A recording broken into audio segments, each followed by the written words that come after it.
Nobody warned Dennis Hollies that his Tuesday was about to change forever.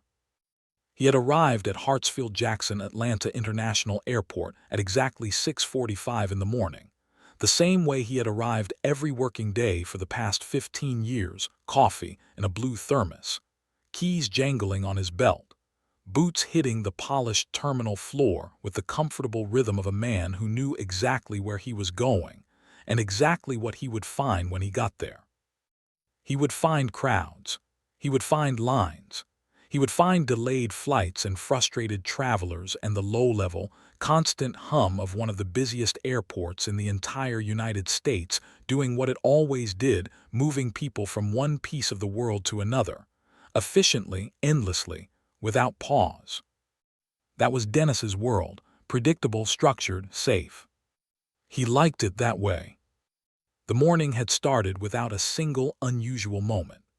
Terminal C was already filling up by 7 o'clock, business travelers in sharp suits rolling carry-ons behind them like obedient shadows, families herding children toward gates, couples arguing quietly over coffee about whether they had enough time to grab breakfast before boarding. Dennis moved through it all with the ease of long practice, nodding to colleagues, checking corridor cameras on his handheld monitor, exchanging brief words with the gate agents he had known for years. Gate C12, clear. Gate C13, clear. He rounded the corner toward Gate C14 and stopped walking. Not because anything dramatic happened. No alarm, no commotion, no crowd gathered in a circle the way crowds always gathered when something was visibly wrong. In fact, the travelers near Gate C14 were doing exactly what travelers always did, staring at their phones, adjusting earbuds, watching the departure board with the vacant expression of people existing somewhere between awake and asleep. None of them were looking at the dog. Dennis couldn't understand how, because the dog was the most arresting thing he had ever seen in 15 years of working this terminal, and it was doing absolutely nothing except sitting still. It was a Belgian Malinois, that much Dennis could identify immediately. He had seen police K9 units in the airport before, usually accompanied by uniformed handlers and a general air of official purpose. This dog shared the breed but nothing else about the situation. There was no handler, no leash attached to anyone's hand, no uniformed officer standing nearby filling out paperwork or speaking into a radio. Just the dog, sitting beside the support pillar at Gate C14 with his chest forward and his spine straight, and his scarred, battle-worn muzzle pointed directly at the floor-to-ceiling windows overlooking the runway. The dog wore a military vest, not the clean, freshly pressed vest of a ceremonial animal, but a vest that had lived through things, faded in patches, worn at the edges, carrying the particular texture of equipment that had been through weather and dust and conditions that no piece of gear was originally designed to survive. Dennis took 3 steps closer. The dog's ears, large, upright, precisely tuned instruments, rotated slightly in his direction. Then those amber eyes moved to him, slow, deliberate, completely unimpressed. Dennis had looked into the eyes of aggressive dogs before. He had been trained on how to handle them, how to read the warning signs, how to de-escalate before a situation became dangerous. He was not looking at aggression now. He was looking at something far more disorienting than aggression. He was looking at absolute, total, unshakable calm. The dog held Dennis's gaze for exactly 3 seconds, assessing him the way a senior officer might assess a junior one, efficiently and without particular interest. And then those amber eyes moved back to the runway. Dismissed. Dennis stood there for a moment longer than he intended to, the coffee in his thermos suddenly feeling cold in his hand despite having been hot 60 seconds ago. Something about that dog's stillness reached through 15 years of professional training and touched something older and more instinctive underneath. Something that said, without words, without any communication that Dennis could have rationally explained to a supervisor, this animal is not lost. This animal is not confused. This animal is exactly where it has decided to be, for reasons you do not currently have the clearance to understand." He shook it off. He was a security supervisor, not a philosopher.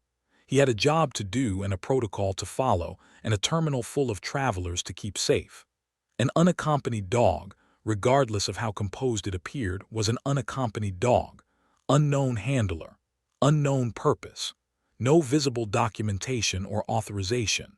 In an airport the size of Hartsfield-Jackson, with the passenger volume it handled daily, that was not a situation you left unaddressed because the animal had impressive eyes. Dennis unclipped his radio. "This is Holly's at gate C14, he said, keeping his voice professional and even. "I have an unaccompanied K9 at the gate. Military vest, no handler present, not matching any scheduled unit on my roster. I need animal control and ops to respond. Get that dog out of the terminal." He lowered the radio and looked back at the dog. The dog had not moved a single millimeter. It was still staring at the runway, still sitting with that impossible, statue-like composure, still radiating the particular energy of something that has made a decision and intends to see it through regardless of what any human being in the immediate vicinity thinks about it. A small child, maybe 4 years old, trailing behind a distracted mother, wandered close to the dog and reached out one curious hand. Dennis tensed automatically, ready to intervene. Cairo, though Dennis didn't know the name yet, turned his great head toward the child with infinite gentleness. He allowed the small hand to land briefly on the top of his scarred muzzle. His tail moved once, slowly, like a king granting an audience. Then the child's mother noticed, gasped, grabbed her daughter by the wrist and pulled her away with a sharp, worried, "Don't touch strange dogs, Emma." Cairo watched them go, then he looked back at the runway. Dennis stared at the dog for one long final moment. Something deep in his gut, the same instinct that had kept him sharp and effective for 15 years, the instinct he had always trusted, was sending him a signal he couldn't quite decode. Not danger, not threat, something else entirely, something that felt almost like a warning, like standing on the edge of a moment you will later realize was the turning point of an entire story without yet knowing what the story is. He ignored it. He had a protocol, he had a job. "Get that dog out of the terminal," he repeated into his radio, louder this time. He meant it. He had no idea, not even a shadow of a guess, that those 7 words were the worst professional decision he would make in 15 years, and that he had approximately 9 minutes before the universe was going to make that very clear. Carol Jennings did not believe in bad mornings. She believed in problems, and she believed in solutions, and she believed that the space between those two things was simply called work.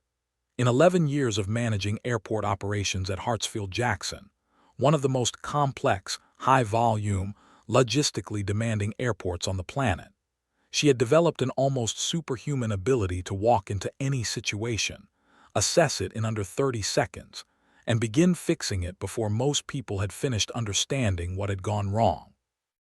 It was the quality that had earned her 3 promotions in 11 years.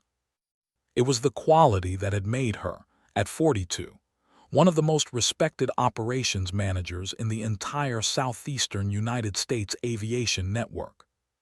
It was the quality that completely and utterly failed her the moment she turned the corner toward gate C14 and saw Cairo for the first time. She stopped mid-stride. Behind her, Animal Control Officer Ray Pulaski nearly walked into her back.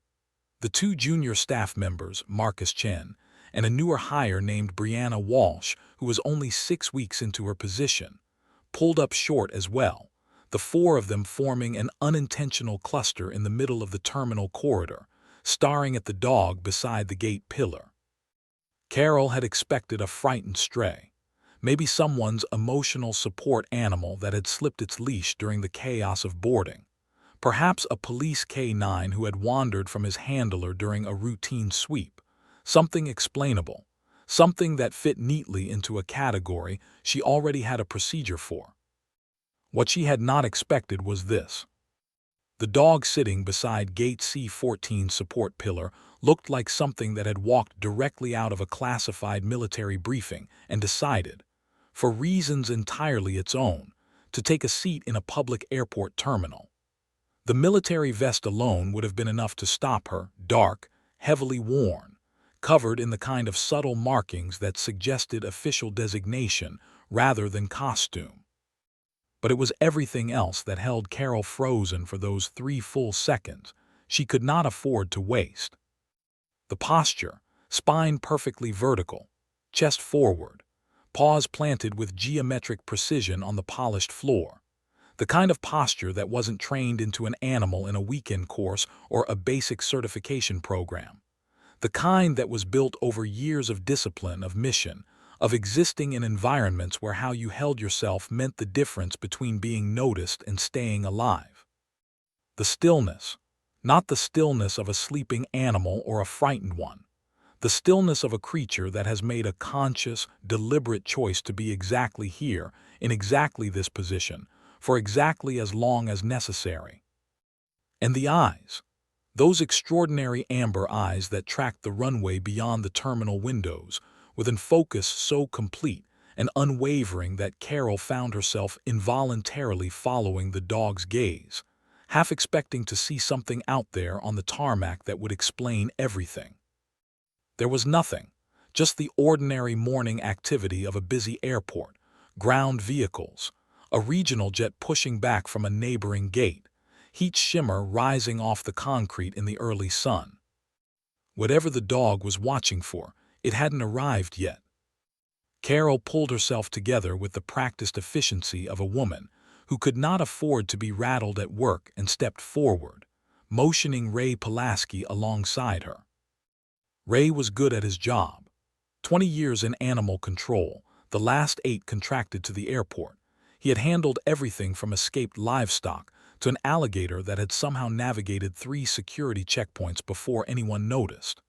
He approached Cairo the way he approached every unknown animal, slowly, calmly, without direct eye contact, giving the dog every opportunity to signal distress or aggression before he got within reach.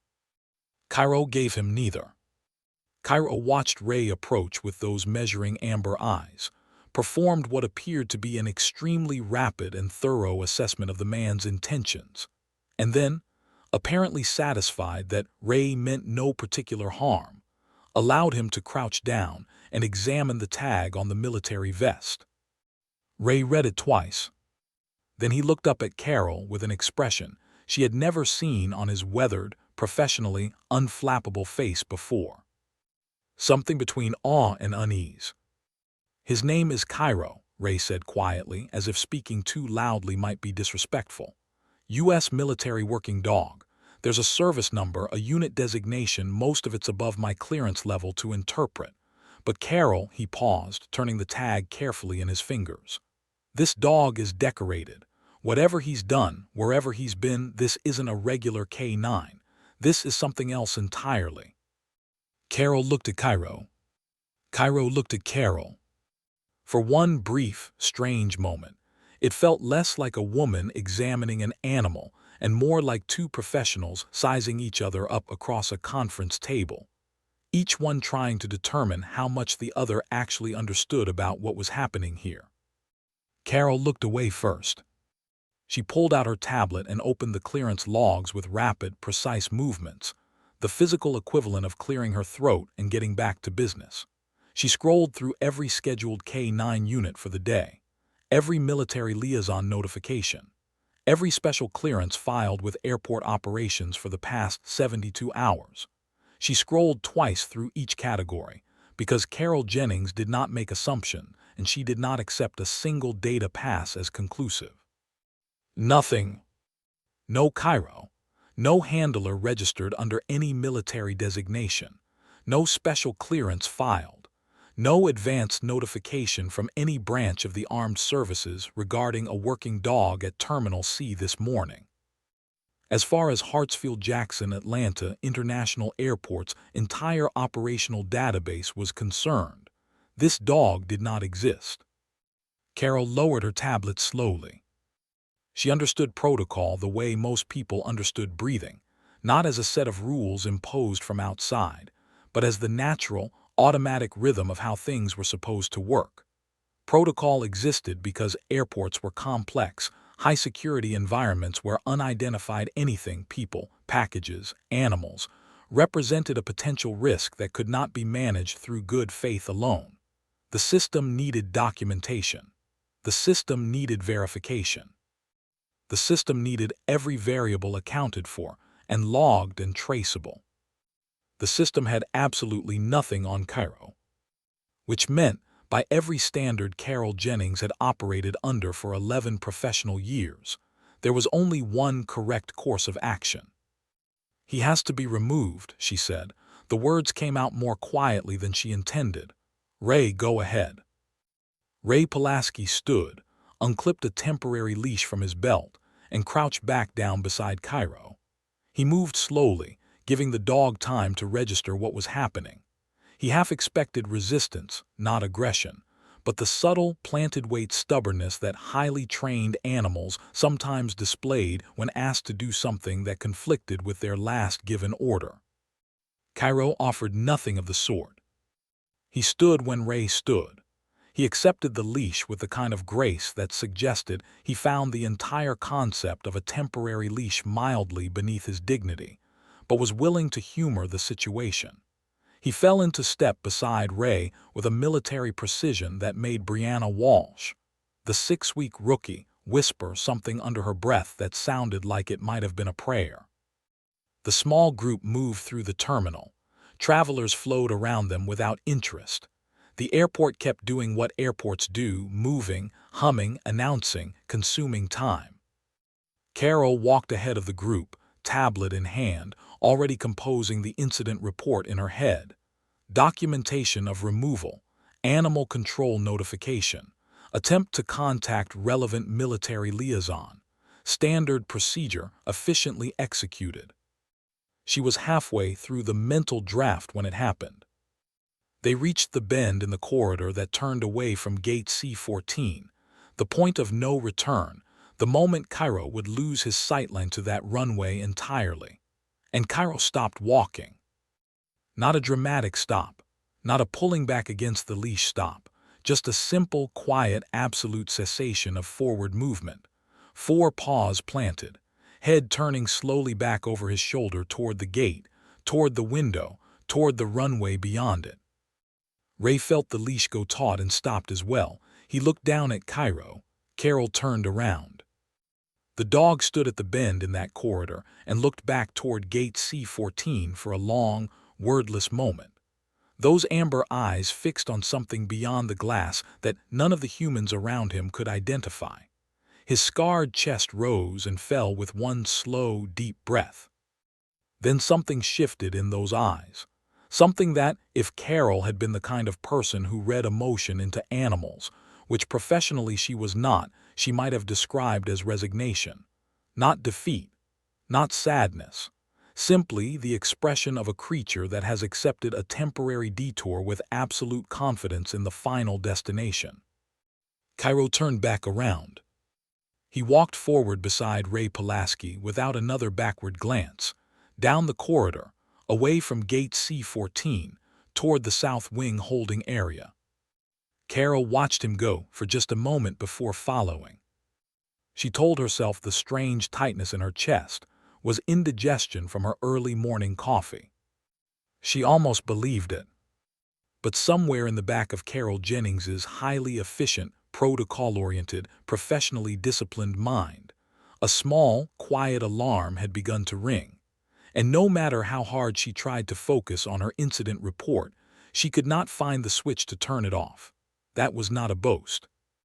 It was simply a fact, the kind of quiet, unremarkable fact that accumulates over 2 decades of showing up to work every day and doing a job that most people never thought about until they suddenly needed it done. He had handled frightened dogs and aggressive dogs and dogs so deeply traumatized that even the gentlest approach sent them into a panic spiral that took an hour to unwind. He had worked with cats that turned into weapons the moment you reached for them, birds that screamed in 3 languages, and once, memorably, unforgettably. A full-grown emu that had escaped a cargo hold and made it all the way to the Delta check-in counter before anyone managed to contain it. 20 years, hundreds of animals, thousands of individual moments in holding rooms and transport cages and the back seats of animal control vehicles, reading body language and making judgment calls, and developing the particular instinct that only comes from long, repeated, honest experience. He had never, not once in 20 years, encountered an animal like Cairo. The South Wing holding area was not designed to impress. It was a purely functional space, fluorescent lighting that hummed at a frequency slightly too high to ignore entirely. Concrete floors painted the kind of institutional gray that communicated nothing except durability. A row of holding kennels along the back wall. A small metal desk near the entrance where Ray completed his paperwork. And a single narrow window set too high in the wall to provide any meaningful view of the outside world. It smelled of industrial disinfectant and the ghost of every anxious animal that had passed through it. Ray had set Cairo up with a fresh water bowl, a clean mat positioned away from the draft of the air conditioning unit, and a brief, genuine pat on the dog's broad, scarred head that Ray told himself was standard procedure and not at all an apology. It's temporary, Ray told Cairo, the way he sometimes talked to animals in holding, not because he thought they understood the words, but because he believed after 20 years that tone carried information that words alone could not. Someone's going to come for you. Just sit tight. Cairo looked at him with those amber eyes. Then he turned two precise circles on the mat, not the anxious, repeated circling of a stressed animal, but the deliberate, economical circling of a creature performing a routine as old as the species itself, and lay down, head on paws, eyes open, body completely still. Ray sat down at his desk and opened his paperwork. He lasted approximately 4 minutes before he looked up at Cairo again. The dog had not moved. Not a shift of weight, not a repositioning of the head, not the subtle, restless muscle tremors that most animals displayed when confined to an unfamiliar space, even highly trained ones. Cairo lay on that mat with a stillness so complete and so deeply settled that it stopped being simply the absence of movement and became something more active than that. Something that had its own presence, its own texture, its own particular quality that Ray found himself struggling to name. It wasn't the stillness of sleep. Cairo's eyes were open, soft but alert, tracking nothing in the room with any urgency but missing nothing either. It wasn't the stillness of fear. Ray had seen enough terrified animals to recognize that specific frozen quality, that desperate held-breath immobility that was always one sound away from exploding. It wasn't even the stillness of trained obedience, the slightly effortful composure of a working dog holding a commanded position and waiting for release. It was something else. It was the stillness of absolute, bone-deep, unshakable certainty. Ray had encountered that quality only once before in a living creature, and it had been in a human being, a retired Army Ranger he had sat next to on a flight to Phoenix 3 years ago, a quiet man in his 60s who had the same quality of settled, patient calm. Ray had asked him, somewhere over New Mexico, how he had developed such extraordinary composure. The man had smiled and said simply, "You learn to be still when stillness is what the mission requires. You stop fighting the weight, and you let the weight be part of the work." Cairo, lying on that institutional gray mat under those humming fluorescent lights, was letting the weight be part of the work. Ray shook his head slowly and looked back at his paperwork. He was filling out the third form, a standard unaccompanied animal report that required information he didn't fully have, which meant educated guesses in several fields, and a notation that additional military liaison contact was required, when his radio crackled with Carol's voice. Routine check-in. Was Cairo settled? Any behavioral concerns? "He's fine," Ray said into the radio, glancing up at the dog. "More than fine, honestly. Ray paused, searching for professional language that accurately captured what he was observing. "He's remarkably composed. I've got no behavioral concerns whatsoever. He's just waiting." A brief pause from Carol's end. "Waiting," she repeated. "Yeah," Ray said, like he knows something. Another pause, longer this time. "Keep me posted," Carol said and clicked off. Ray set the radio down and looked at Cairo again. The dog had still not moved. Ray found himself doing something he rarely did in the holding area, thinking. Not about the paperwork or the procedure or the next task on his morning list, but actually thinking. About the vest Cairo wore and what it meant. About the tag Ray had read at gate C14, with its military designation and its service number, and its cluster of small, worn metal attachments that Ray hadn't been able to fully identify but recognized instinctively as significant. About the way Cairo had walked through the terminal, not reluctantly, not frantically, but with the measured, unhurried dignity of someone who has agreed to a detour, without agreeing that the detour changes the destination. What had this dog done? Where had he been? Ray was not a man given to dramatic thinking. He was practical, grounded, solutions-oriented in the way that 20 years of hands-on animal work made a person. But sitting in that quiet room with the fluorescent lights humming overhead and Cairo's amber eyes open and steady on the middle distance, Ray found himself constructing a picture from the available evidence: the worn vest, the decorated tag, the scarring along the muzzle that spoke of close-quarters work in environments no animal should have to navigate. And the picture that assembled itself was one that made the standard unaccompanied animal report on his desk feel suddenly, almost embarrassingly inadequate. He was filling out a form about a hero. He was holding a decorated military veteran in a concrete room and filing paperwork about it. That thought sat on Ray's chest with surprising weight. He was still sitting with it, pen moving automatically through fields he could complete on muscle memory while his mind stayed elsewhere, when the door to the holding area opened and Carol Jennings leaned in, tablet in hand, her expression carrying something Ray had never seen on it before in the 8 years he had worked alongside her. Uncertainty. Not panic, not crisis management mode, just the quiet, careful expression of a person who has discovered that a decision they made 20 minutes ago may have been built on an incomplete understanding of the situation. "Ray," Carol said, "I need to show you something." She held out her tablet. Ray stood and crossed the room, taking the tablet from her hands. On the screen was the incoming flight log, specifically one entry near the top of the current hour's arrivals. A military transport aircraft, tail number blocked, point of origin listed simply as classified overseas station. Estimated arrival, Carol's finger moved to the timestamp in approximately 4 minutes. Assigned gate. Ray's eyes moved to the gate designation. C14. The room went very quiet, or perhaps it had always been quiet and Ray was simply noticing it properly for the first time. He looked at the gate assignment. He looked at Carol.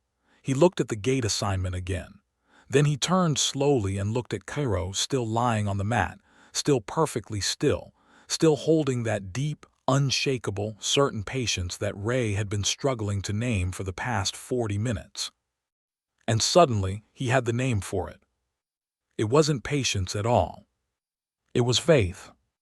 The specific, undecorated, immovable faith of a creature that knows, not hopes, not guesses, not wonders, but knows with every cell in its body that the person it is waiting for is coming.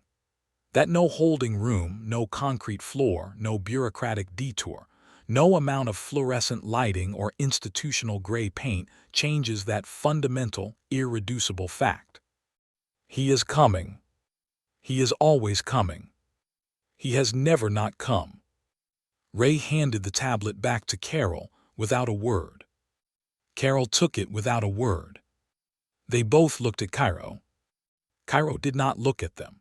He was looking at something they couldn't see, something beyond the too-high window, beyond the south wing walls, beyond the entire building, out toward a runway where, in less than 4 minutes, A gray aircraft was going to touch American soil for the first time in 11 months. The fluorescent light hummed. The air conditioning breathed. Kyra waited. And in the particular, loaded silence of that concrete room, with 4 minutes on the clock and a very bad mistake already made and nothing yet that could undo it, Ray Pulaski understood, completely and without any remaining doubt, that the animal lying on that mat was not the one who should have been removed from gate C-14. It was everyone else. 4 minutes is a deceptive amount of time. In ordinary life, 4 minutes is nothing. It is the time it takes to make a cup of coffee, read 3 emails, watch a short video that someone sent you with the message you have to see this. It passes without ceremony, without weight, without leaving any particular mark on the fabric of the day. But 4 minutes when you have just realized you have made a serious mistake. 4 minutes when the clock is running, and the consequences are already in motion, and there is no clean, simple action available to fix what has been done. Those 4 minutes stretch and compress simultaneously in a way that feels less like time passing and more like time making a point. Carol Jennings was living inside those 4 minutes. She had left Ray in the holding area and was moving back through the South Wing corridor toward the main terminal, her tablet in one hand and her radio in the other, her mind running through options the way it always ran through options in a crisis, rapidly, methodically, without the luxury of panic. Could she get Cairo back to gate C-14 before the aircraft landed? Possibly if she moved immediately, but the paperwork wasn't processed, and Ray would need to formally release the animal, and there was still no registered handler in the system to release him to. Could she reach the military liaison office in time to get a verbal clearance that would allow her to act? She tried the number. It rang. Nobody answered. She left a message in a voice that was considerably calmer than she felt, because Carol Jennings did not let her voice do things her professionalism hadn't authorized. She was still moving, still radioing, still constructing and discarding options, when she came through the door back into Terminal C and stopped. Because the aircraft was already there. She had thought she had 4 minutes. She had perhaps had 3. The gray military transport had descended through Atlanta's morning sky while she was in the corridor, while she was leaving voicemails and running calculations, while Cairo was lying on a mat in a concrete room 40 meters away. And now it sat at gate C-14 with the particular stillness of something that has completed a very long journey and arrived at last, exactly where it was supposed to be. Carol stood in the terminal entrance and looked at the aircraft through the floor-to-ceiling windows.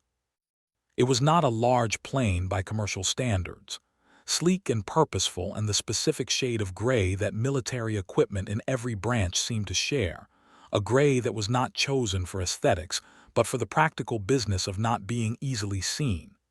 There were no airline markings, no logo, no cheerful livery suggesting a budget carrier or a premium experience. Just the aircraft, the tail number that the flight log had listed as blocked, and the faint shimmer of heat rising off engines that had just carried human beings across an ocean and back. The jet bridge did not connect.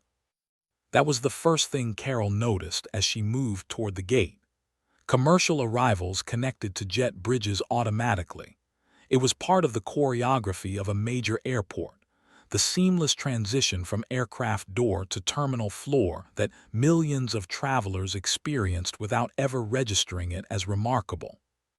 But Gate C-14's jet bridge remained retracted, and instead a mobile staircase was being positioned against the aircraft door by 2 ground crew members who were moving with a focused efficiency that suggested they had been briefed specifically on how this arrival was supposed to work. No fanfare, no announcement, no gate agent with a scanner and a cheerful welcome home. Just the stairs and the door and the waiting. The door opened. Carol had positioned herself near the gate agent's podium, close enough to see clearly, far enough to avoid appearing to intrude on something that did not belong to her. Around her, the normal life of the terminal continued in its ordinary way. A gate agent 3 doors down announced a boarding group. The departure board flickered and updated. Someone's phone played a notification sound that nobody silenced quickly enough. And through the gate window, the first man appeared at the top of the mobile stairs. He was tall. That was the first thing Carol registered, the simple physical fact of height, the way he filled the aircraft doorway before stepping through it. Then he was on the stairs, descending, and she could see more. Civilian clothes, dark jeans, a plain charcoal jacket, a baseball cap pulled low over features that were angular and weathered in the way that outdoor work in difficult conditions weathers a face. Not old, perhaps mid-30s, but carrying something in the set of his jaw and the quality of his movement that made age feel like an insufficient measurement. 7 more men followed him down the stairs. They were all dressed similarly, civilian clothes, unremarkable individually, collectively unmistakable. They moved the way Carol had read about once in an article she'd half forgotten. The article describing how certain kinds of training changed not just what a person could do, but how a person existed in physical space.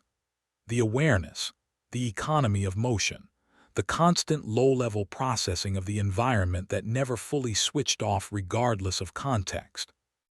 These men were processing everything. Every exit, every face, every angle of approach and departure in the immediate vicinity. They did it without appearing to do it, the way highly skilled musicians play without appearing to think about the notes. The processing so deeply embedded it had become invisible even to itself. The ground crew stood back. A gate agent near Carol took 2 involuntary steps away from the window. Even the ambient noise of the terminal seemed to dip for a moment. Or perhaps Carol simply stopped hearing it properly. Her attention narrowed to the 8 men crossing the tarmac, toward the terminal entrance with that quiet, rolling, unstoppable forward momentum.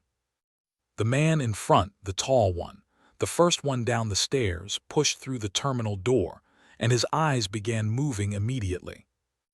Not frantically, not anxiously, with the calm, systematic efficiency of someone conducting an assessment they have conducted 1,000 times in environments considerably more dangerous than an airport terminal. Left to right, faces, exits, structural features, ground level, elevated positions. Then down. His eyes dropped to the floor beside the gate pillar, the exact spot, the specific square foot of polished airport floor, and stopped.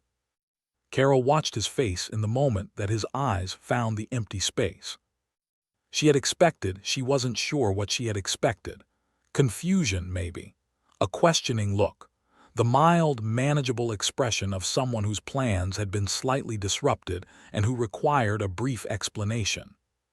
What she saw instead was something she would spend a long time afterward trying to accurately describe to her sister on the phone that evening, and still not quite find the right words for.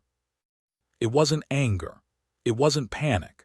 It wasn't even, in that first frozen instant, recognizable as any of the emotions Carol was equipped to categorize and respond to professionally.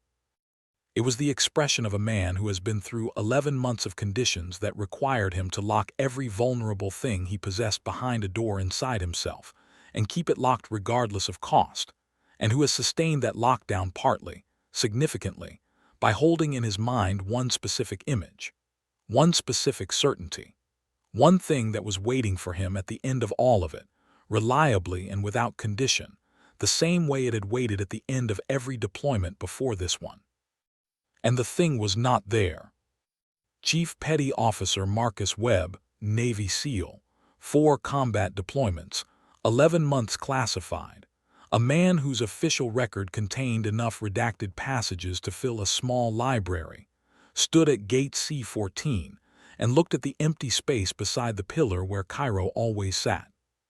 His jaw tightened, a single barely visible movement, a door closing. Then he turned his head with slow, deliberate precision toward the nearest airport staff member, a gate agent named Tyler Marsh, who was 26 years old, 8 months into his first professional job, and completely unprepared for the specific quality of attention that was now directed at him. Marcus Webb did not raise his voice. He did not need to. He spoke 4 words in a register so quiet and so absolutely, lethally controlled that Tyler Marsh would later tell his roommate it was the most frightening thing he had ever heard, despite containing no threat, no profanity, no aggressive inflection of any kind. The 4 words were simply this: "Where is my dog?" Not a question. The punctuation was wrong for a question. It was a statement of requirement, the most compressed, most essential, most non-negotiable statement of requirement that Tyler Marsh had ever been on the receiving end of, and it hit him with a force entirely disproportionate to its volume. Tyler's hand found his radio before his brain had consciously decided to reach for it. Around them, the terminal moved and hummed and announced, and continued being an airport. And at gate C-14, with the gray aircraft sitting silent on the tarmac behind him, and 7 equally composed men fanning out at his back, Marcus Webb waited for an answer with the same quality of absolute, immovable patience that his dog had been demonstrating in a concrete room 40 meters away. Like handler, like dog. Like dog, like handler.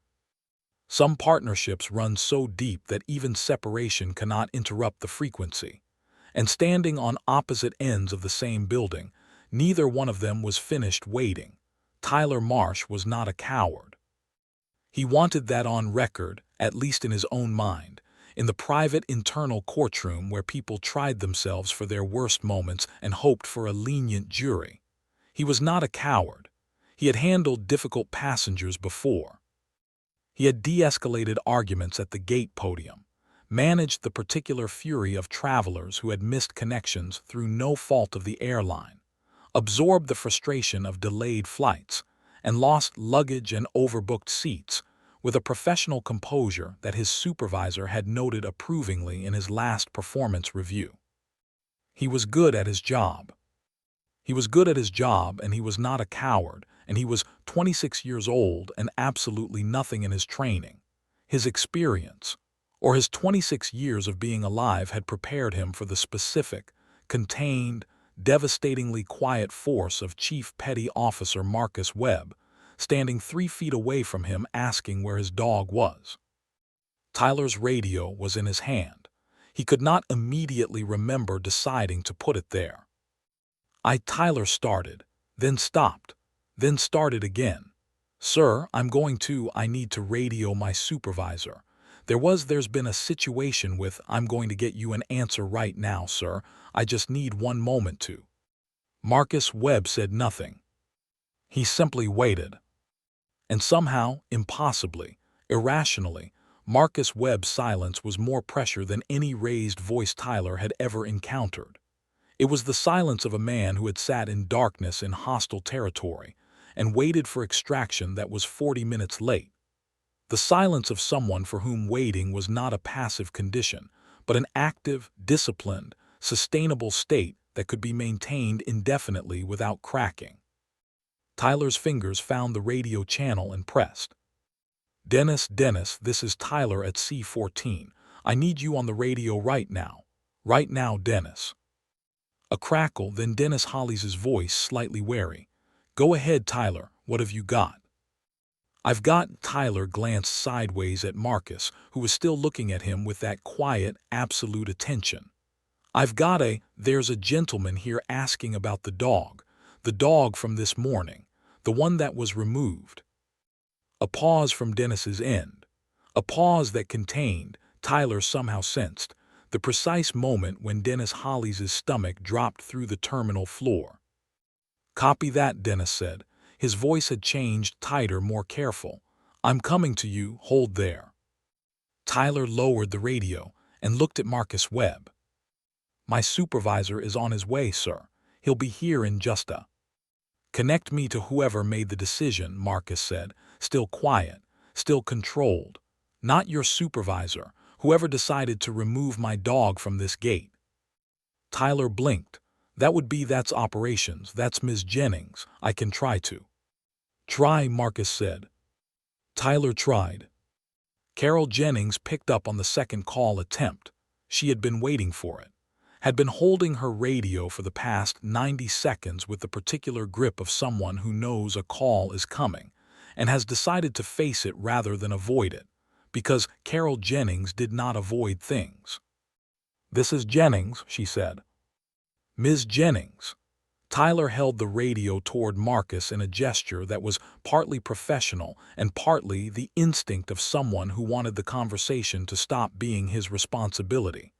The gentleman is asking to speak with you directly." Marcus took the radio, not snatched, took, with the same economy of motion he applied to everything.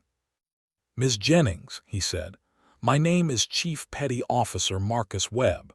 I have just landed at Gate C-14 after 11 months overseas. My military working dog Cairo was supposed to be at this gate when I arrived. He is not here.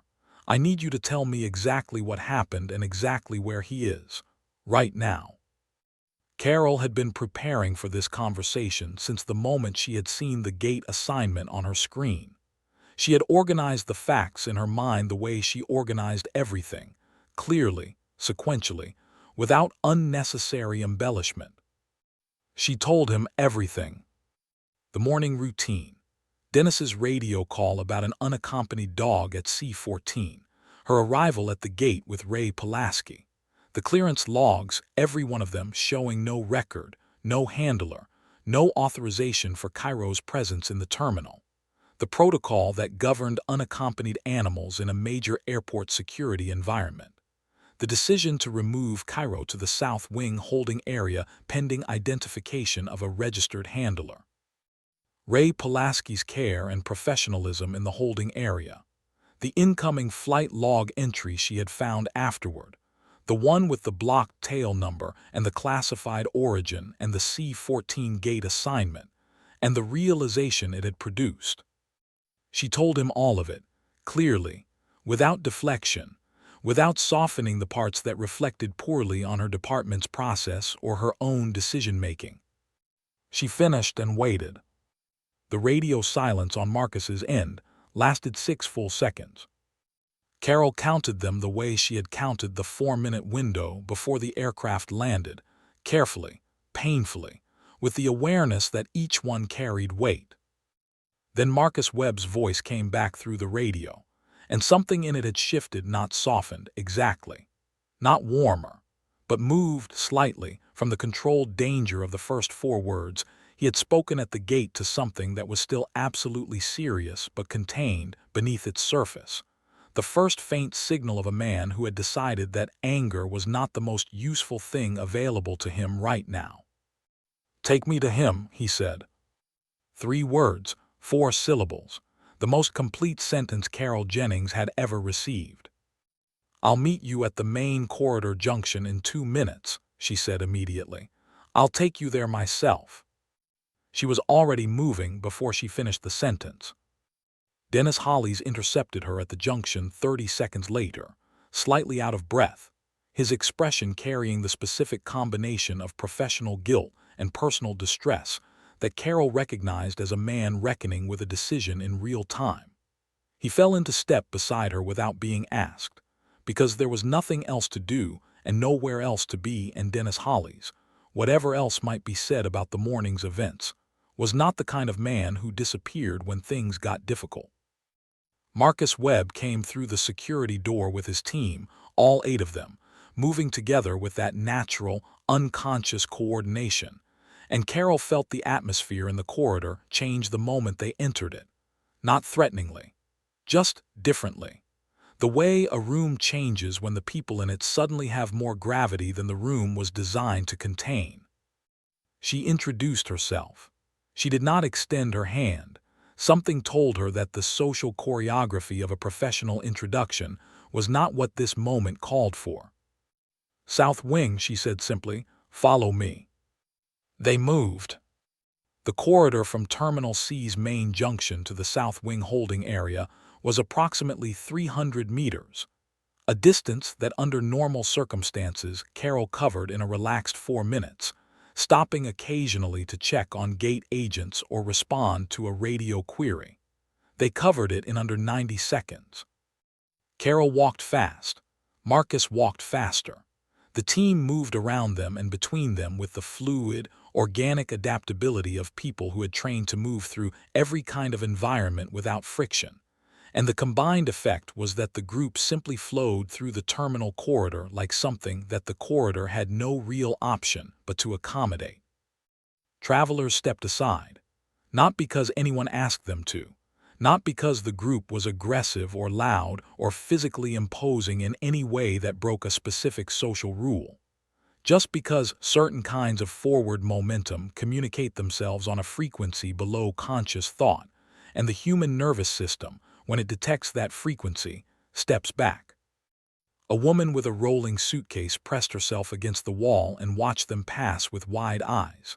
An older man near the coffee kiosk lowered his cup and stared. Two teenagers who had been completely absorbed in their phones looked up simultaneously, without apparent cause, as the group passed, the way animals in a field all look up at once when something changes in the air pressure. Dennis Hollies walked alongside Carol, saying nothing. He had said nothing since falling into step beside her. He was doing what Dennis Hollies did in moments that outpaced his usual vocabulary. He was simply present, moving forward, accompanying the consequence of the morning's first decision with the straightforward decency of a man who understood that presence, right now, was the only useful thing he had to offer. The south wing entrance appeared ahead. The holding area door was 40 feet away. 30, 20, and Carol would think about this moment for weeks afterward, turning it over in her mind the way you turn over something extraordinary to examine it from every angle. From behind the closed door of the animal holding area came a sound. It moved through the door and through the corridor walls, and into the chest cavity of every human being in that hallway, with a physical immediacy that had nothing to do with volume and everything to do with meaning. Not a bark, not a whine, not any sound Carol could have named with any word she already owned. Something older than words. Something that knew. Marcus Webb's stride didn't break, didn't speed up, didn't falter, but something happened in the set of his shoulders, some infinitesimal release, some microscopic unburdening, some tiny, private flag of relief that only someone watching very closely would have caught. And then he was at the door, and his hand was on the handle, and Carol stepped aside because some doors you do not open for other people. Some doors you simply get out of the way of. Marcus Webb opened the door. And on the other side of it, Cairo was already on his feet. Ray Pulaski had stopped pretending to do paperwork approximately 4 minutes ago. He wasn't sure exactly when the pretense had ended. Somewhere between the third time, he had read the same line on the unaccompanied animal form, without absorbing a single word of it, and the moment Cairo had lifted his head from his paws with a sudden, electric attention that made Ray's pen stop moving entirely. But the paperwork was face down on the desk now, and Ray was simply sitting, watching, because something was happening in this concrete room that his 20 years of professional experience told him required witnessing, and his basic human decency told him required silence. Cairo had heard something. That was the only explanation, and even as an explanation it was inadequate, because the holding area was 40 meters from the main terminal corridor, separated by 2 sets of doors and a stretch of south wing hallway that muffled sound considerably. Ray had heard nothing. The fluorescent light had continued its indifferent hum. The air conditioning had continued its steady mechanical breathing. The institutional quiet of the room had continued being institutional and quiet. But Cairo had heard something.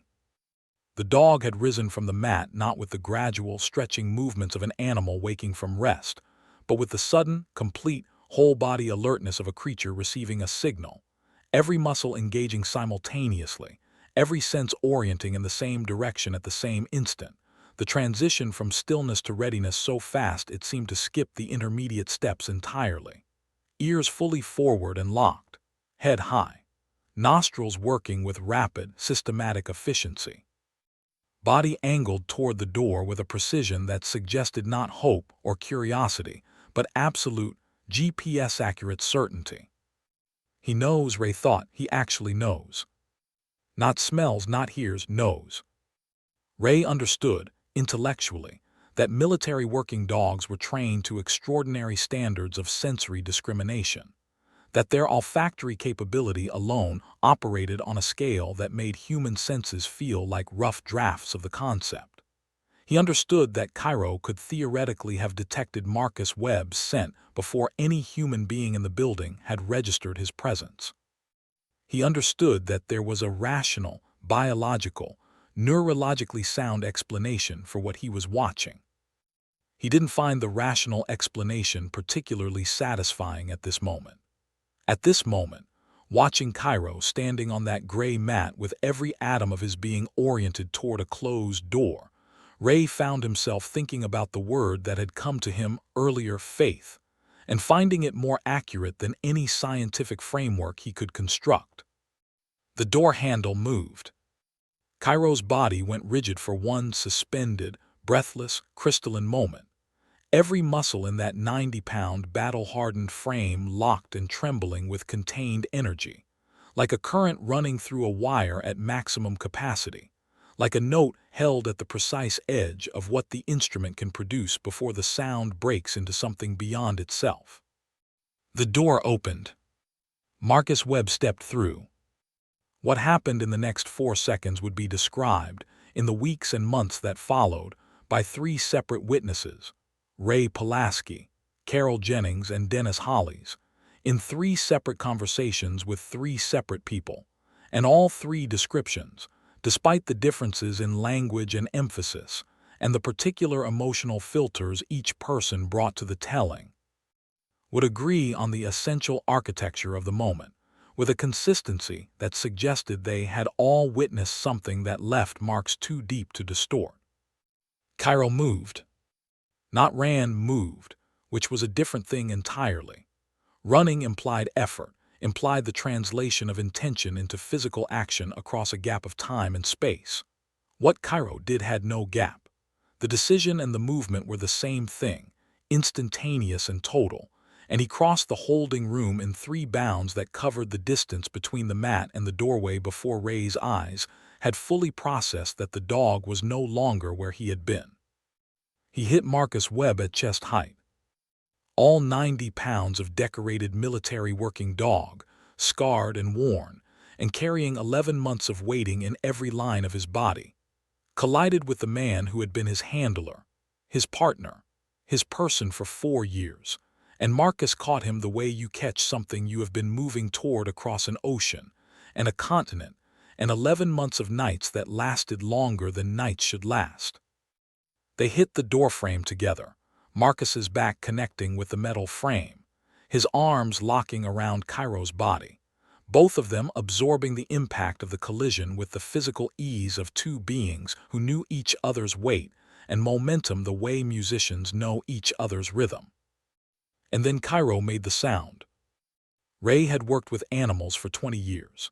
He had heard the full spectrum of sounds that dogs were capable of producing, the high, frantic barking of fear, the low warning rumble of territorial aggression, the sharp staccato of excitement, the long mournful howl of separation anxiety, the quiet whimpering of pain. He had heard dogs in joy and in grief and in confusion, and in the particular, complicated distress of an animal that cannot understand why the world has changed around it. He had never heard anything like this. It began low, a sound from deep in Cairo's chest that had nothing performative about it, nothing that was directed outward for the benefit of any observer. It was purely internal, purely private, the sound of something that had been held under enormous pressure for a very long time making the first movement toward release. Then it moved upward and outward, becoming something between a whimper and a cry, something that borrowed from both without being either, something that existed in the register of pure emotion before emotion learns to organize itself into recognizable categories. It was the sound of 11 months. All of it. Every kennel night and every empty handler's side, and every morning waking in a foreign place that smelled wrong and sounded wrong, and was wrong in every sensory dimension that mattered to a dog whose entire world had, for 4 years, been organized around the presence of one specific human being. Every disciplined, patient, faithful day of waiting compressed into a single sustained sound that filled the concrete room and bypassed every professional defense Ray Pulaski had constructed over 2 decades and hid him somewhere unguarded and essential. Marcus Webb went to both knees. Not stumbled, chose. Made the deliberate choice to go down onto that cold concrete floor because standing felt wrong, felt insufficient, felt like it was maintaining a posture that this moment had no use for. He went to both knees and his face went into Cairo's neck, and his arms tightened and he held on. Just held on. The way you hold something when holding it is the only thing that makes sense.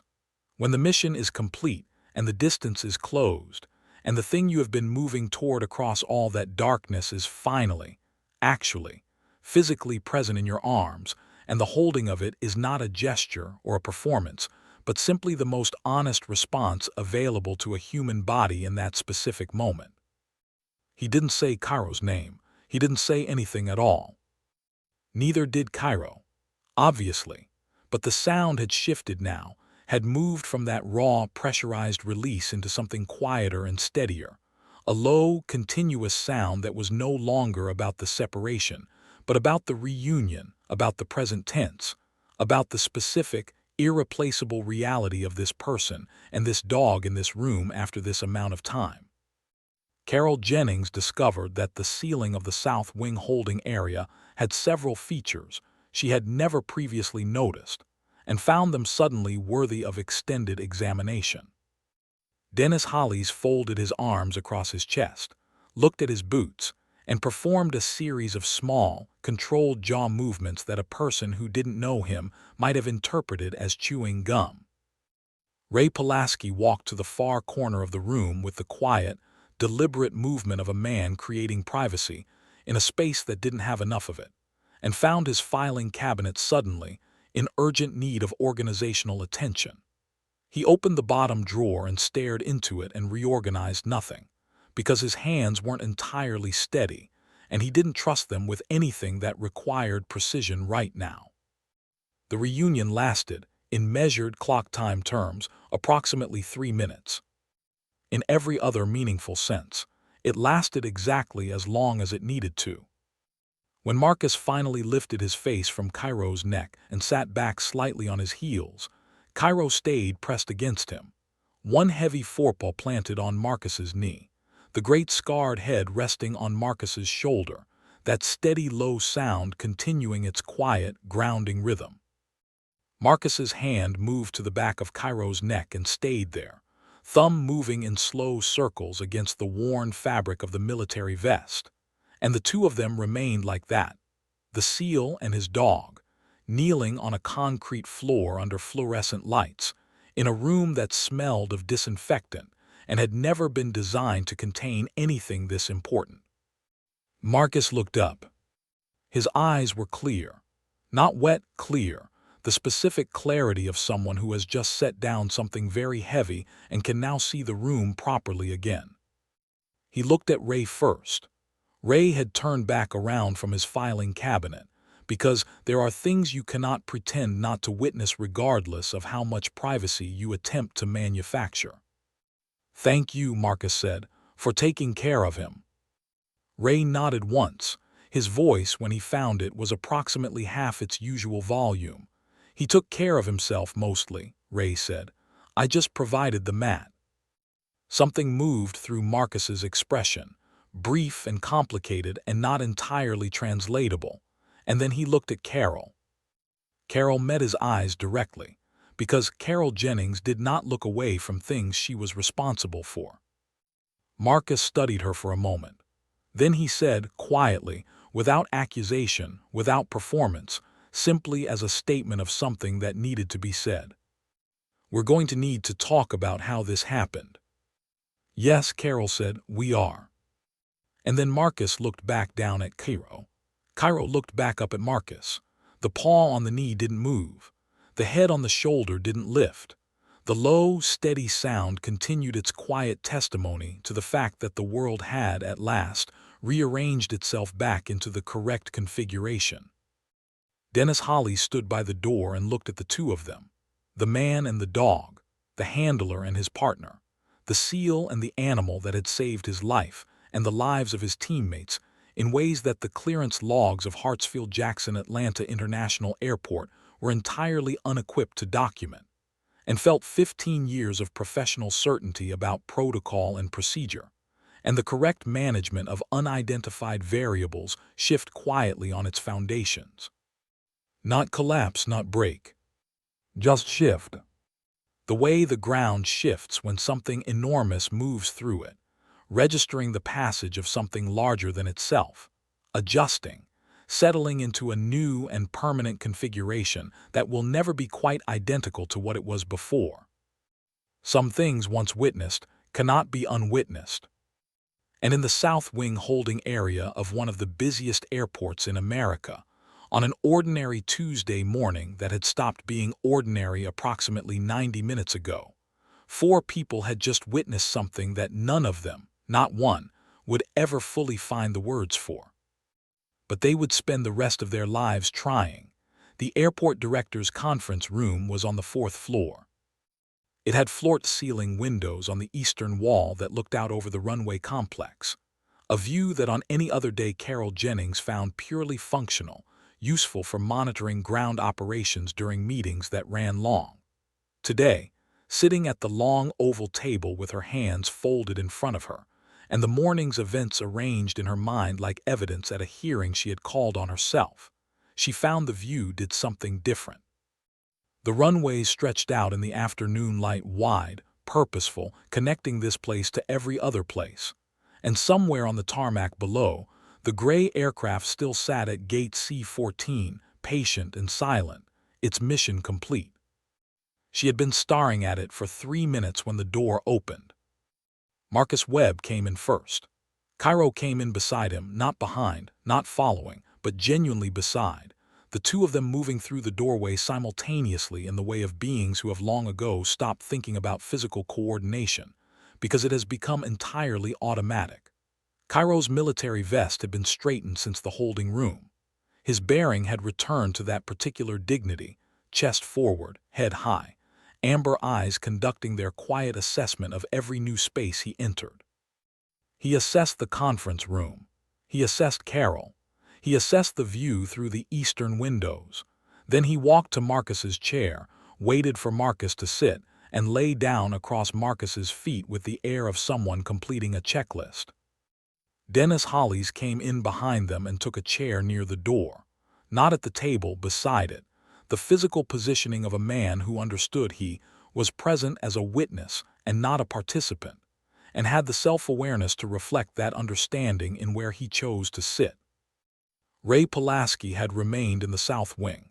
Someone had to, but he had asked Dennis to call him afterward, and Dennis had agreed with the gravity of a man making a promise he intended to keep. The airport director, a compact, silver-haired man named Gerald Fitch, who had managed this airport for 9 years, and who Carol had never once seen rattled by anything the aviation industry had produced, sat at the head of the table with his hands flat on the surface in front of him, and an expression that Carol recognized as Gerald's version of deeply unsettled, which on Gerald's face looked almost exactly like his normal expression, except that his eyes were doing something slightly different, paying a different quality of attention. Carol had prepared her apology carefully. 11 years of professional experience had taught her that a good apology in a serious situation required 3 things: clarity about what specifically had gone wrong, honest acknowledgement of the decision-making that produced it, and a concrete account of what would change as a result. No deflection. No passive construction designed to distribute blame without appearing to.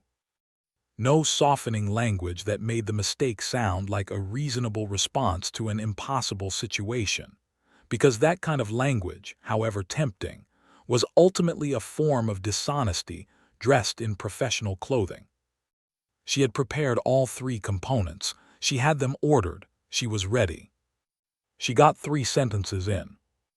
Chief Petty Officer Webb, I want to begin by taking full responsibility for what happened this morning. The decision to remove Cairo from Gate C-14 was mine. The documentation gap that preceded it was a failure of our coordination process with the Military Liaison Office, and I should have. Marcus raised one hand.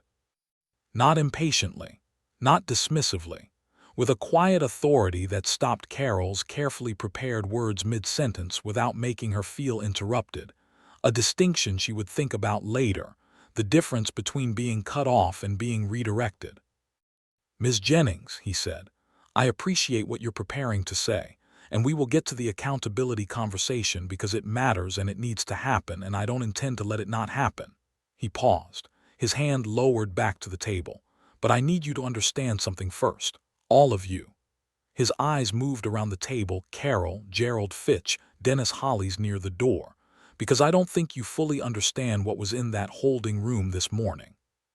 And until you do, the apology is missing its foundation. The room was very quiet. Cairo, at Marcus's feet, exhaled a long, slow breath and resettled his chin on his forepaws. Tell us, Gerald Fitch said, simply and directly, the way Gerald did everything. And Marcus Webb talked. He talked the way men talk when they have carried something for a long time in silence and have finally, in the right room with the right people, decided that the carrying can stop, not performing, not dramatizing, just laying things down one at a time with the care of someone who understands that the things being laid down are heavy and deserve to be set down gently. He started with the mountain pass. He didn't name the location. He didn't provide coordinates or dates or any identifying information that belonged to the classified architecture of the mission. But he described the night with enough specificity that the room could construct it. The narrow passage, the darkness, the equipment showing nothing, the intelligence showing nothing, the complete sensory silence of an environment that should have been alarming and wasn't registering as such through any of the channels the team was trained to trust. And then Cairo had stopped walking. He planted himself in front of me, Marcus said. Full stop, every hair on his body raised, not moving forward, not moving back, just stopped. And in my experience, when Cairo stops like that, the correct response is to stop with him. They stopped. 12 minutes later, the pass erupted. The ambush had been positioned with a precision that suggested extensive prior knowledge of the route and timing, the kind of precision that would have delivered devastating results if the unit had continued their advance. The enemy combatants had been invisible to every piece of technology the team carried, every sensor, every camera, every instrument designed by human engineers to detect exactly this kind of threat. Cairo had detected it anyway. We never fully established what he sensed, Marcus said. Could have been scent, could have been sound below our hearing threshold, could have been something we don't have a scientific framework for yet. He paused. Doesn't matter, honestly. What matters is that every man in that unit went home because a dog made a decision and I trusted it. Dennis Hollies, by the door, had stopped breathing with any particular regularity. Gerald Fitch's hands were still flat on the table. He had not moved them in several minutes. Carol was looking at Cairo. Cairo was looking at nothing in particular, with those eyes that held their amber depth like water holds light, completely, without effort, as though containing it were simply the natural condition of the vessel. Marcus told them about the blast next. 2 teammates, an IED's shockwave moving through a confined corridor faster than human reaction time could process. Cairo between them and it before anyone had consciously registered that the device had activated, not pushed into position by a handler's command, not directed by any protocol or training specifically designed for that scenario. Just there, body between the shockwave and the men, absorbing what he could absorb so they could absorb less. Both teammates had gone home.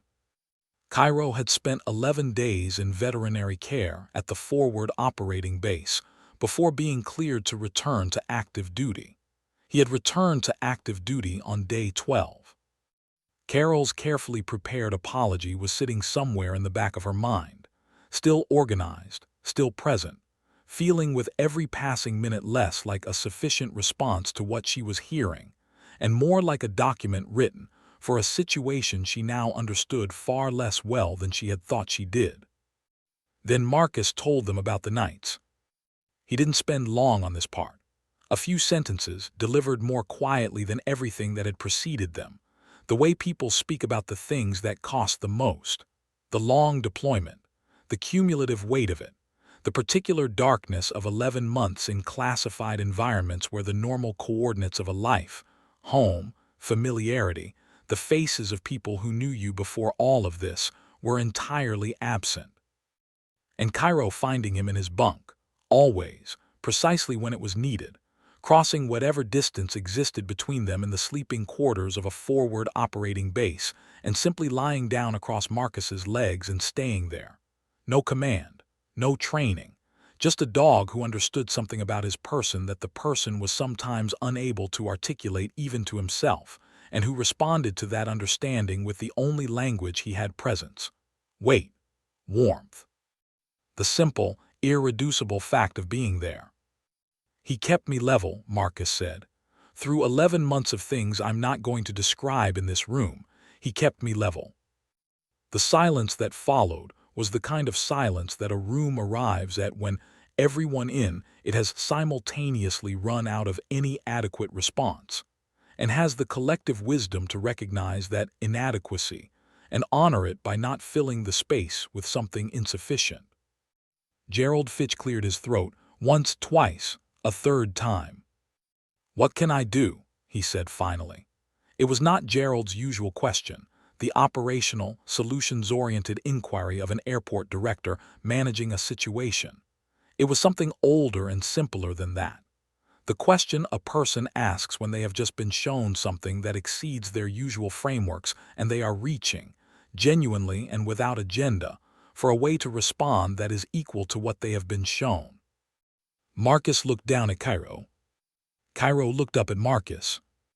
The conversation between them lasted approximately 1 second and communicated something that the humans in the room could feel but not decode. Then Marcus looked up, and the smile that moved across his face, the first complete, unguarded, fully inhabited smile that anyone in that room had seen from him since he descended the stairs of the gray aircraft that morning, was the smile of a man who has just remembered, in the company of his dog, what it feels like to be somewhere safe.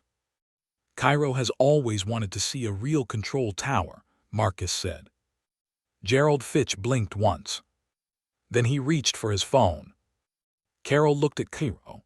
Cairo, as if aware of being discussed, raised his great scarred head from his forepaws and looked back at her with those amber eyes, steady, warm, carrying their particular depth of something that Carol Jennings, who did not believe in anthropomorphizing animals and had 11 years of professional evidence supporting that position, could only describe as knowing. He knew what was coming. He had known, Carol suspected, since long before any of the rest of them had. Dennis Holly stood up from his chair by the door. He was going to say something.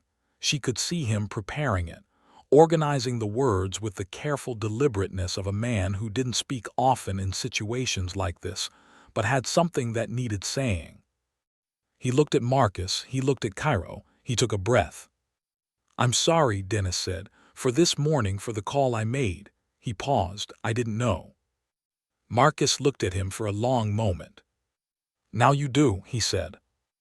And in those 3 words, delivered without anger, without residue, without anything except the clean simplicity of a statement that closed one chapter and opened the next, Dennis Hollis received something he hadn't expected and wouldn't fully understand until much later. Not forgiveness, better than forgiveness. The truth, delivered by a man who had earned the right to deliver it, in a room where it would not be forgotten. Gerald Fitch made one phone call. That was all it took. One call from the airport director's personal line to the head of air traffic control operations, a 23-year veteran named Superintendent Harold Briggs, who had, in his long career, received requests of every conceivable variety from Gerald Fitch's office, and had learned to calibrate his response to the particular quality of Gerald's voice rather than the specific content of the words. Gerald's voice this afternoon had a quality Harold had never heard in it before, something that bypassed the usual professional register entirely and spoke from a place considerably more fundamental.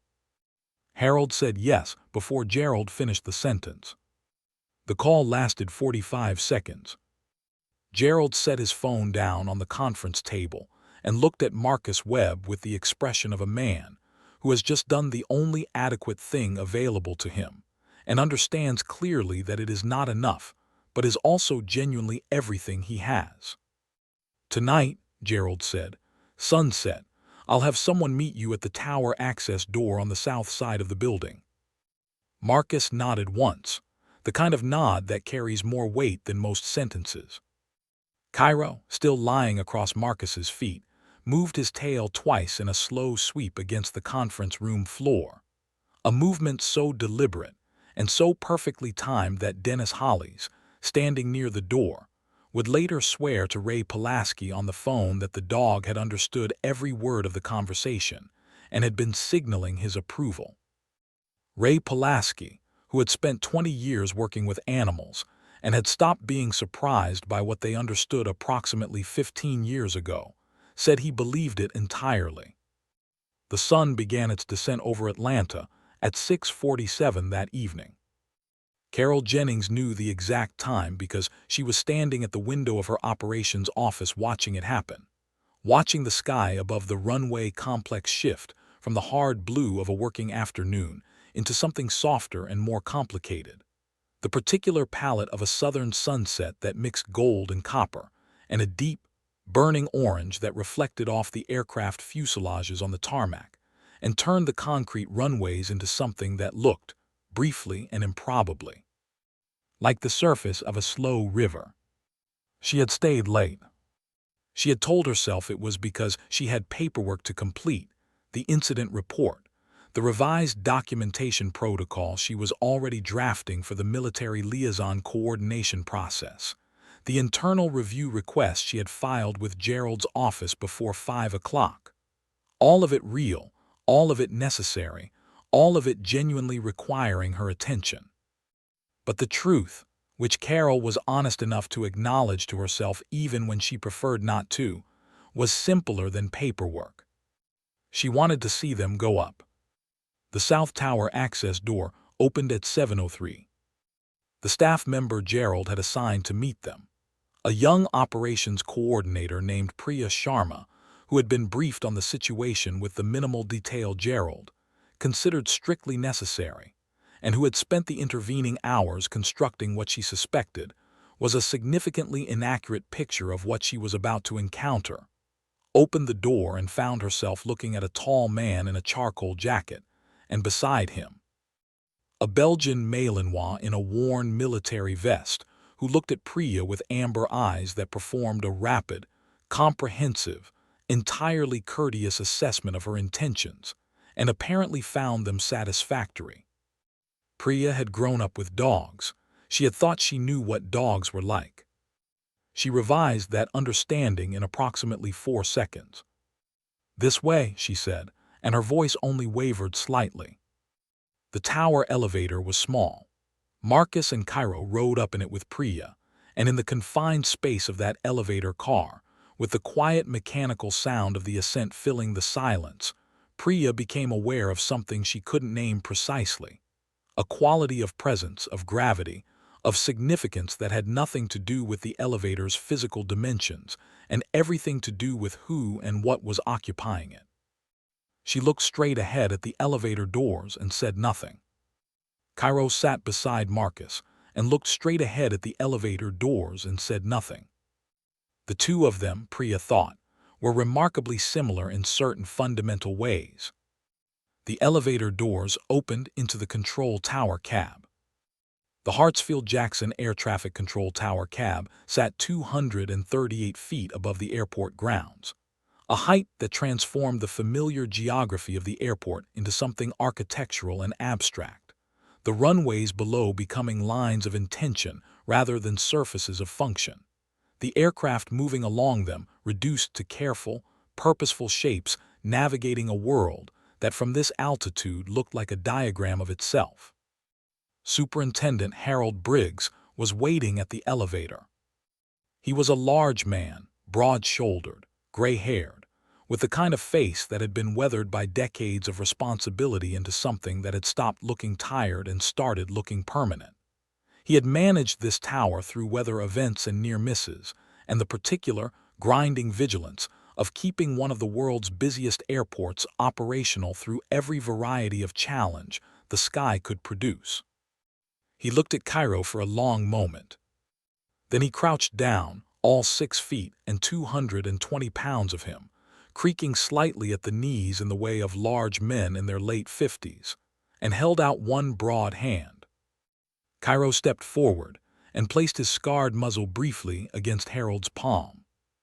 Harold stayed crouched for a moment longer than was strictly necessary. When he stood, he cleared his throat with the particular vigor of a man clearing something other than his throat, and turned to his controllers with the brisk, authoritative manner of a superintendent who has decided that certain moments are better moved through than lingered in. "Folks," Harold said to the room, "we have a guest." The controllers looked up from their stations. There were 7 of them on the evening shift, men and women ranging from their mid-20s to their early 50s, representing between them decades of accumulated expertise in the complex, high-stakes choreography of moving aircraft through one of America's most demanding airspaces.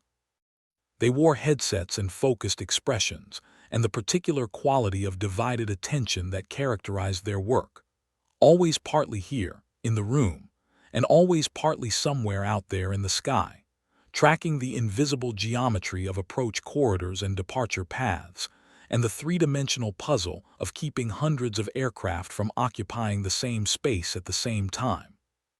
They looked at Cairo, and one by one, without coordination, without any signal from Harold or from each other, simply as individual human beings responding to the same stimulus in the same way, they pushed back their chairs. The youngest controller, a 24-year-old named Jamie Ockhaffer who had been in the tower for 8 months, and who had heard the story from 2 separate colleagues within an hour of it happening, because airports, like all enclosed professional communities, move information at remarkable speed. Jamie was the first one to his feet. He crossed the floor to Cairo with the directness of someone who has decided that whatever social hesitation might normally govern this kind of approach is not applicable here, and crouched down and put both hands on either side of Cairo's face. "Hey," Jamie said quietly, "just that, hey." Cairo leaned slightly into his hands. The other controllers followed, not all at once, sequentially, one at a time, each one leaving their station briefly to greet the dog who had been turned away from their airport that morning, and who was standing in their tower this evening with more dignity than the situation strictly required, and less need for recognition than the situation thoroughly deserved. A controller named Sandra Reeves, 19 years in the tower, the longest-serving member of the evening shift, knelt down in front of Cairo and looked at him for a long moment before she touched him. She looked at the worn vest and the decorated tag and the scarring along the muzzle and the extraordinary, layered depth of those amber eyes, and something moved through her expression that her colleagues had never seen there in 19 years. "Thank you for your service," Sandra said softly. She said it to a dog. She said it without irony, without self-consciousness, without any of the social armor that normally governed what a person of Sandra's professional seriousness said in a room full of colleagues. She said it because it was the truest and most adequate thing available to her, and Sandra Reeves had spent 19 years making thousands of decisions per shift, based on the principle that the truest and most adequate thing was always the correct choice. Cairo received it with the grace of someone who has earned a thing so completely that receiving acknowledgement of it costs nothing and requires no performance. Marcus Webb stood back and watched. He watched his dog move through that tower room with the unhurried, generous patience that had always been one of Cairo's most extraordinary qualities. The capacity to be fully present with every person, to give each encounter its complete due, to never make anyone feel that his attention was divided or his grace conditional. He watched the controllers, these skilled, serious, essential people who spent their working lives managing the invisible architecture of the sky, respond to Cairo with an openness and a tenderness that the professional context of the tower cab would not ordinarily have produced or permitted. He watched and he felt something loosen in his chest that had been tightened for 11 months. Not everything, not all at once. That was not how 11 months unknotted, not in a single evening, not in a control tower, not even with Cairo beside him, but something, the first loosening, the first signal that the architecture of the deployment was beginning, slowly and necessarily, to become the architecture of the past. Cairo completed his circuit of the room and returned to Marcus. He sat down at Marcus's left side, always the left, the position he had taken in every environment for 4 years, the position from which he could monitor the most angles while staying closest to his handler's dominant hand, and looked up at Marcus once with those amber eyes. A brief, complete communication that required no translation. "I'm ready." They walked together to the tall eastern window. The Atlanta skyline was burning gold and deep amber in the last light of the setting sun, the buildings catching the final hour of daylight and holding it, briefly and brilliantly, before releasing it into the blue-gray of evening. Below them, the runways stretched outward in every direction, lit now with the precise white and blue of the ground lighting system, aircraft moving along them with the careful, purposeful grace of things that have learned to exist at the intersection of human ambition and physical law. At Gate C-14, the gray aircraft still sat. It had not moved all day. It sat exactly where it had stopped that morning, patient, silent, unremarkable to anyone who didn't know its story. The gate bridge remained retracted. No ground crew attended it. It was simply there, occupying its space on the tarmac with the particular stillness of a vehicle that has completed its purpose and is resting in the knowledge of that completion. Marcus looked at it for a long moment. Cairo looked at it beside him. The paw that Cairo placed on the toe of Marcus's boot was a small gesture, barely visible from any distance. The kind of thing you would miss entirely if you weren't watching closely, if you didn't understand what you were seeing, if you hadn't spent the day moving through the story that had brought these two to this window at this hour. But Harold Briggs, standing quietly at the back of the room, saw it. And Sandra Reeves, returning to her station, saw it. And Priya Sharma, waiting by the elevator, saw it. And Dennis Hollies, who had driven to the tower after his shift ended because he needed to see this, needed to be present for the end of the day his decision had set in motion, needed to stand somewhere in the vicinity of the consequence of the morning and face it fully.